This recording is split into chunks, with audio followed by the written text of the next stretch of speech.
Meu amigo torcedor tricolor, a gente fala. Parece que muitas vezes pega no pé, né? Mas as coisas acontecem e a gente vem aqui falar de novo. Como o Raí e o Pássaro não sabem lidar bastidores, as influências do São Paulo são péssimas e o São Paulo não consegue conduzir situação nenhuma.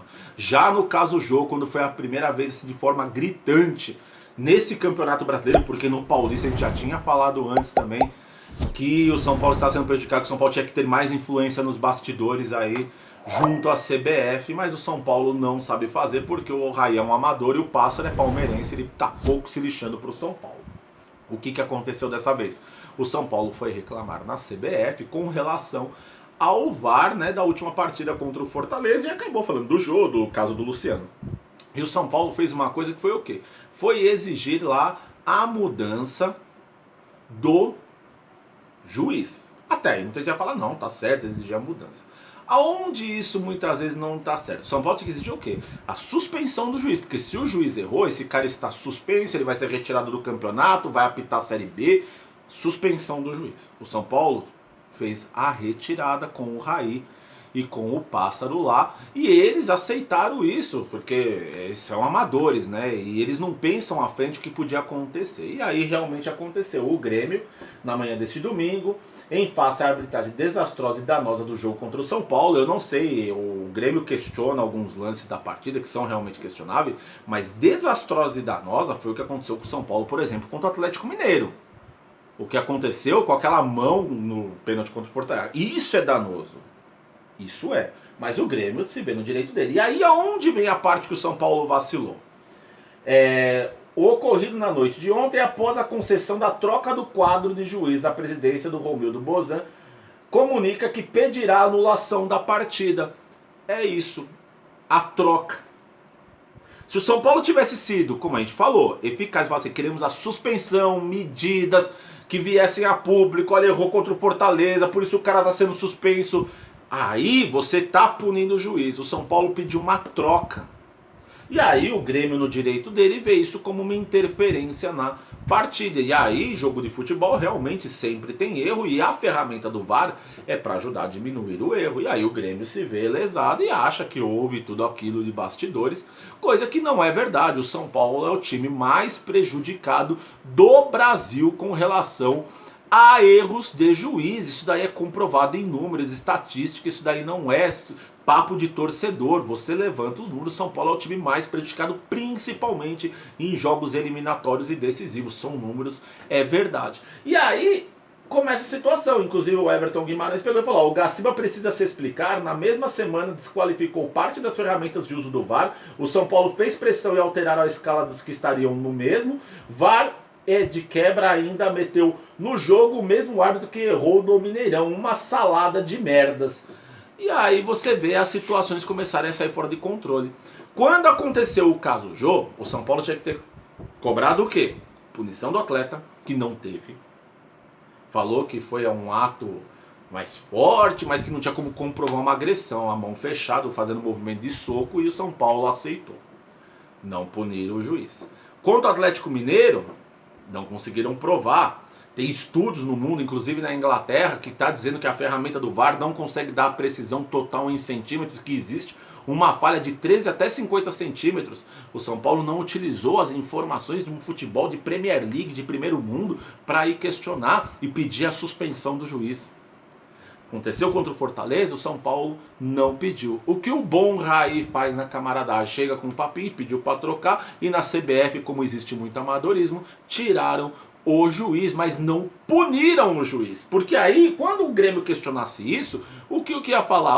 Não, o juiz errou e ele foi punido, ele foi suspenso, por isso que ele não estava na partida. O que se dá a entender que o Grêmio está pedindo é que o São Paulo manipulou ali bastidores, algo que não é verdade. O São Paulo só não soube cobrar uma punição efetiva com o juiz que fez essas palhaçadas contra o São Paulo. O São Paulo, além de prejudicado, agora o Grêmio quer fazer o São Paulo sair como vilão da história. Algo que os vilões é esse pessoal aí da CBF, essa juizada toda. Inclusive, muitos tomaram as dores dele. E ontem tivemos na transmissão o Sandro Meirahit aí falando muita asneira. Inclusive aí o Marco Aurélio Cunha falou: desisto do Sandro Meirahit, caso perdido. O Luiz Ademar Júnior também falou: péssimo, fala muita merda.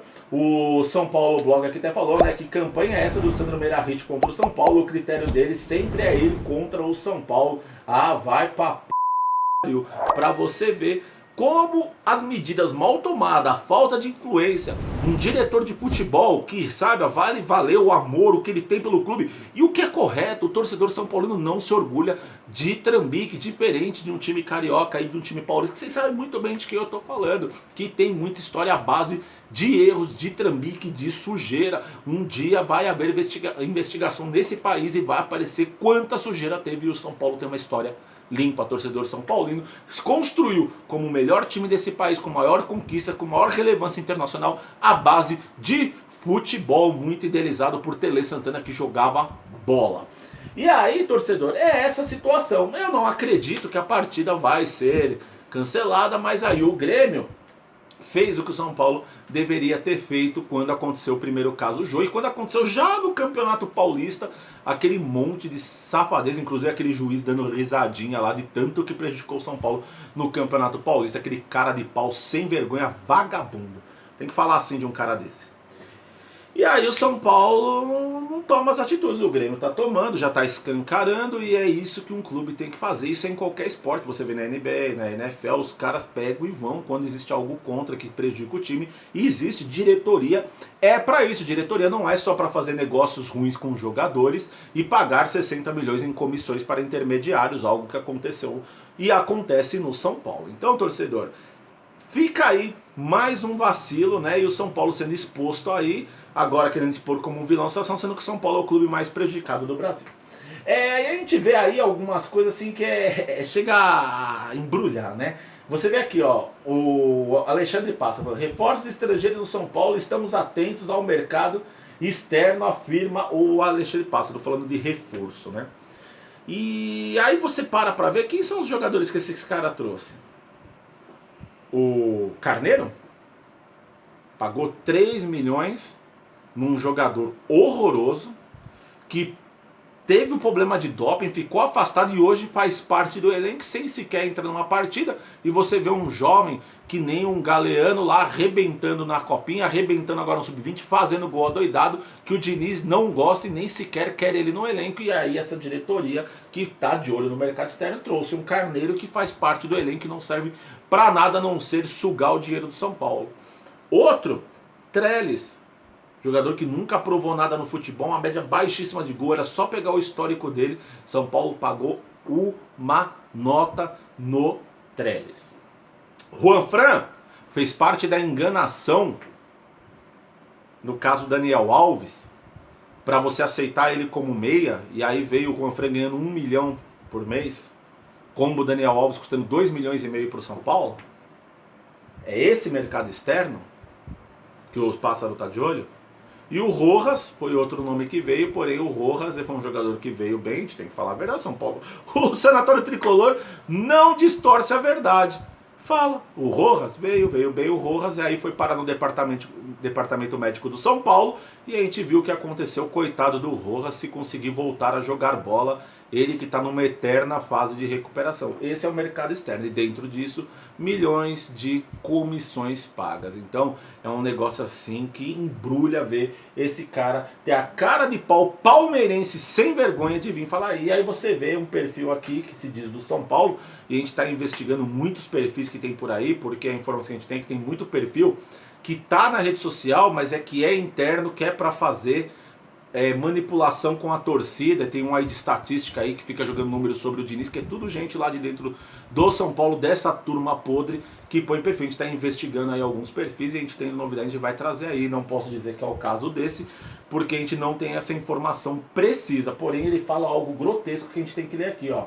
Por logicamente não saber das decisões internas, posso estar enganado, mas diferente da maioria da torcida, gosto do Alexandre Pássaro. Por entrevistas e matérias que li sobre ele, parece um cara bem inteligente, e com boas ideias e pensamentos para o futuro do São Paulo. Você vê um texto aí bem articulado, sabe, para não falar logo de cara, dizendo que a torcida é um negócio extremamente estranho. E se o cara é realmente São Paulino, ele não passa de um passapano, um retardado mental.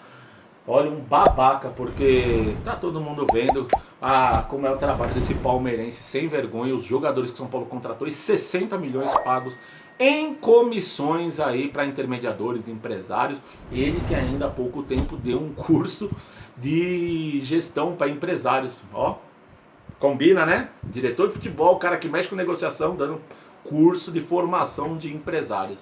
E aí um perfil desse fala uma pataquada dessa, algo ridículo, mas estamos investigando e vamos descobrir, vamos mostrar todo mundo aí que tá lá dentro tentando manipular você aqui fora, porque o Sanatório Tricolor vem aqui e dá a cara, esses caras se escondem atrás de perfis.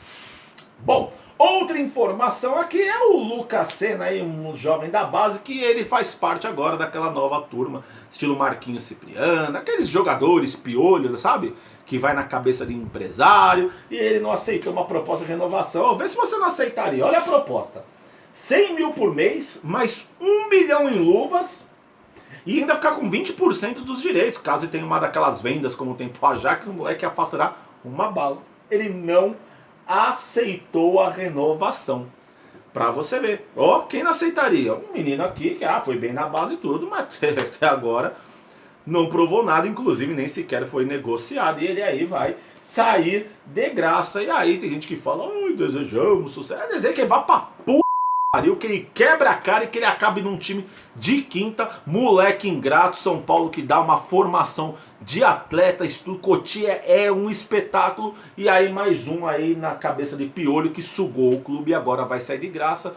É um prejuízo pro clube que investiu por anos num moleque sem vergonha desse, porque se é o empresário que faz a cabeça, mas ele e a família topa, vocês são uns palhaços. Bom, e aí o Júlio Casares, próximo presidente do São Paulo, tem aí, falamos, 160 votos na conta, que é para ele, Roberto Natel brigando muito para tentar reverter isso, tá aí falando sobre as miniaturas do busão, ou a briga do busão, que foi uma briga muito grande. Inclusive a gente dá os créditos para quem brigou muito por isso. São Sanatório Tricolor, já falei, a gente não precisa fazer o que muita gente faz na rede social. Acontece uma coisa, vai lá, corre e tenta pegar os créditos, a gente fala quem foi. O pessoal da Opinião Tricolor, aí o Carlos Porte, que cobrou muito a questão do ônibus do São Paulo. Todas as equipes tinham um ônibus personalizado, o São Paulo não tinha, aí junto com o seu Homero, fizeram aí esse projeto bacana e o ônibus saiu e agora vai sair a miniatura que você pode ter. A única coisa que a gente pede para o São Paulo é que faça um preço justo, porque nossas crianças olham, gostam e vão querer, e as crianças grandes aqui também, né? Minha filha vai querer, vai ter criança grande aqui também, que vai querer ter um busãozinho do São Paulo, então faça um preço justo. A gente vive uma época aí de pandemia, não tem dinheiro sobrando para grande parte da torcida tricolor, e um preço justo. Nossas crianças aí, que é difícil fazer torcer pro São Paulo, eles torcem mais pelo amor de nós pais que temos pelo clube. Ganhar um presente desse do pai, ter isso daí, agora chegando na época de final de ano, de Natal, tudo que a criançada gosta de um presente, você poder dar um negócio desse bacana, seria legal. Então em breve aí vai ser lançado o produto licenciado, esperamos que com um preço justo, tendo a informação de preço, quanto vai custar, aonde comprar, o Sanatório Tricolor traz aqui para você. E outra informação aí rapidinha, o César Filho, apresentador de TV, todo mundo conhece aí, a maioria conhece o César Filho, minha avó é apaixonada pelo César Filho. O César Filho, ele é uma pessoa próxima ao Júlio Casares e ele trabalha na Rede Record TV, é onde o Júlio Casares é diretor, e ele fez um post esses dias aí, falando, né, do Rogério Ceni, para ele vir pro São Paulo, com o Casares assumindo, dá 3 anos de contrato, e o César Filho não é um cara de falar besteira, né, e ele, por essa proximidade que ele tem com o Casares, já começou os sinais de acontecer aquilo que a gente está falando, da proposta que vai vir para Rogério Ceni. César Filho, mais um aí, dando indícios que talvez aí Rogério Ceni possa pegar um contrato de 3 anos junto ao São Paulo para trabalhar na gestão de Júlio Casares. Rogério Ceni que só vai vir para o São Paulo se houver uma proposta séria, um trabalho realmente sério sério. Rogério Ceni não tem problema com questões de dinheiro, porque tanto ele trabalha no Fortaleza com um orçamento muito enxuto. Então São Paulo, nesse período de reconstrução, que o São Paulo vai tentar arrumar as contas, se precisar trabalhar com base, tudo isso, o Rogério Ceni vai trabalhar, mas ele quer um trabalho que seja estruturado de palavra, coisa que o Leco não teve. O Leco não tem palavra, a Raí não tem palavra, a Passa não tem palavra,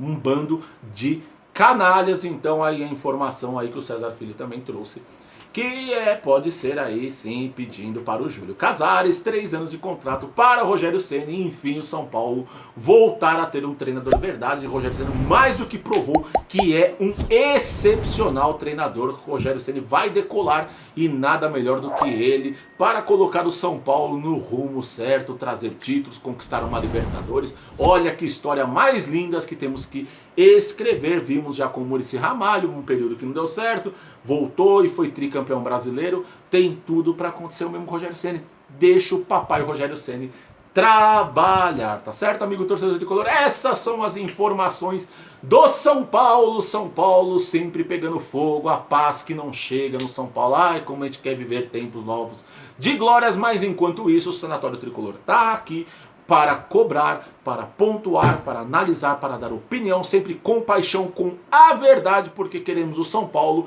em seu devido lugar. E qual é o devido lugar de São Paulo? São Paulo Futebol Clube campeão, tá certo? Muito obrigado, fiquem com Deus, até a próxima.